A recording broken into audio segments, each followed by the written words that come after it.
Hi, you are listening to One Step Wealthier podcast, where I help you to get a little bit better every day and to achieve your financial goals. Follow along with me, and every week we will talk about all things personal development and personal finance. Together, we can get one step wealthier.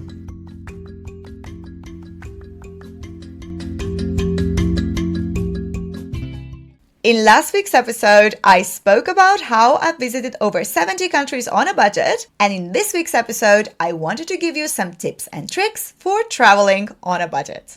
When I was publishing photos of my travels on Instagram and on Facebook, people kept asking me, how can you afford to travel so much? Are you secretly a millionaire?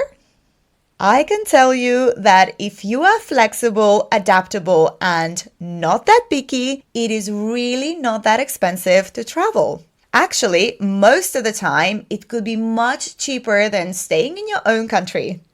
Also, the majority of the destinations that I was picking were really inexpensive, and I found ways to travel on a budget in the expensive ones. As I already mentioned in the last episode, during my 20s, I put traveling as my main priority.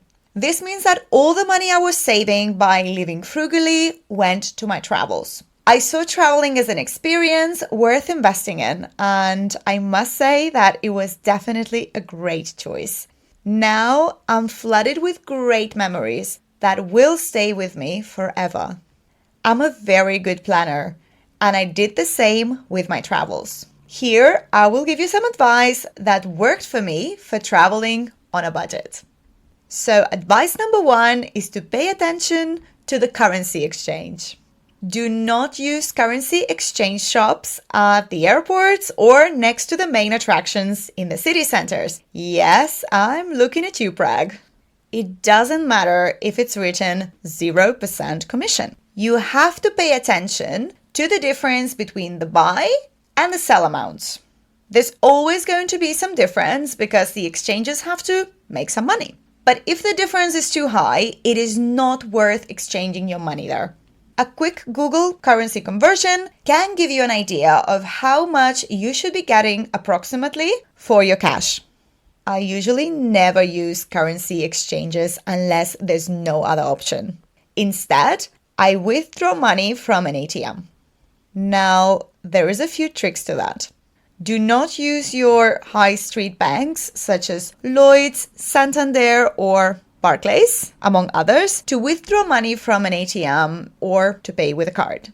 They will charge you hefty fees for using another currency. Even if they say that they don't charge any fees, their exchange rate will be rubbish most of the time.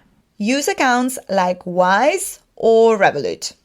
They offer you the possibility to have an account in the currency of the country you're traveling in. And when you exchange the money from your own currency to that currency, they give you a very close rate to the day's rate, which is a very good deal.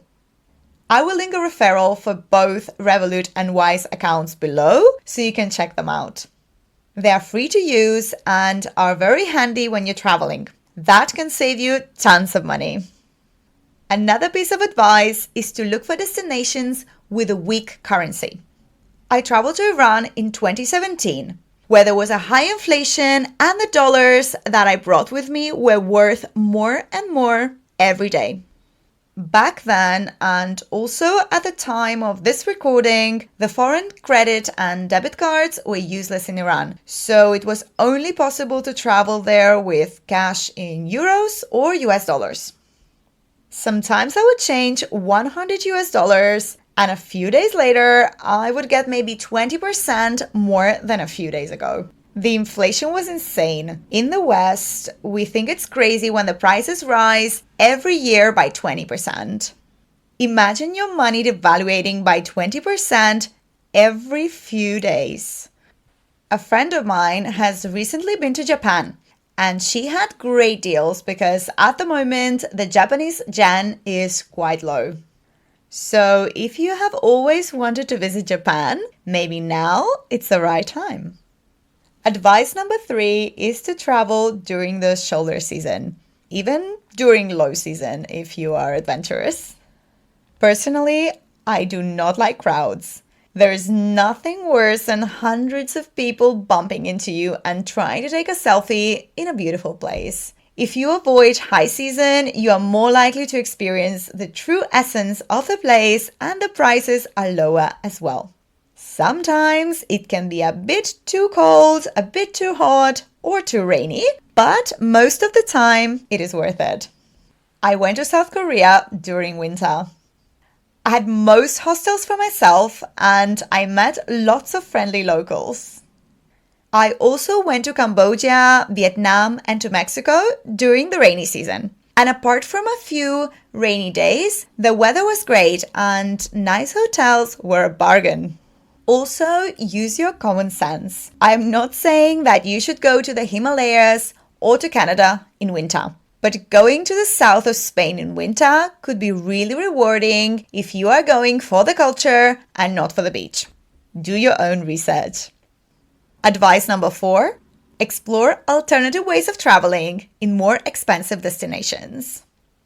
I cycled Australia with a tent and with a little stove for cooking my own food. I was shopping in local supermarkets, and in the end, Australia ended up being a very cheap country to travel in. I met lots of backpackers who were traveling in cheap cars, using free campsites and cooking their own food.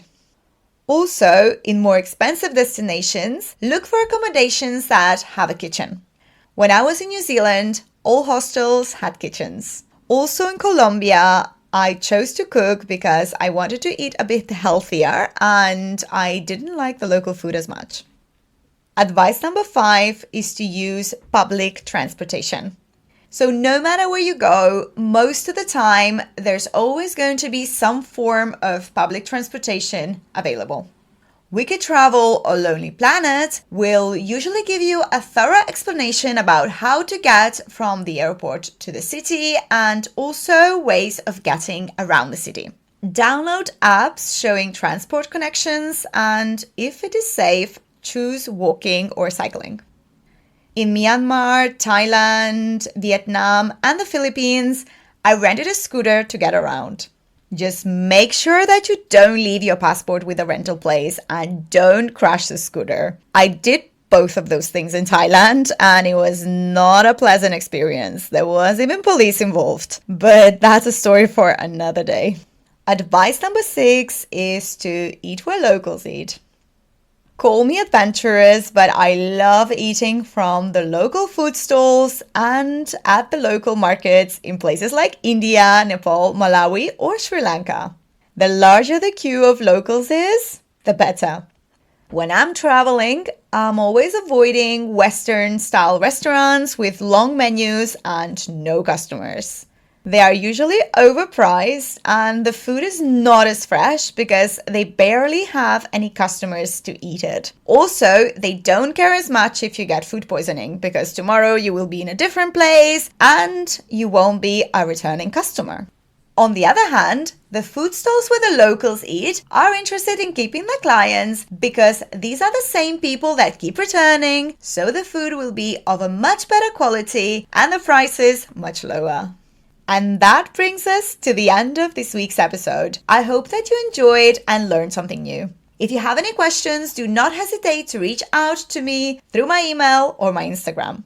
Have a great week, and I will speak to you in the next week's episode. You have just invested in your personal development by listening to this podcast. Thank you for being here and helping yourself to become one step wealthier. Do not forget to subscribe to access new content every week and to better yourself. I hope that you have a wonderful day.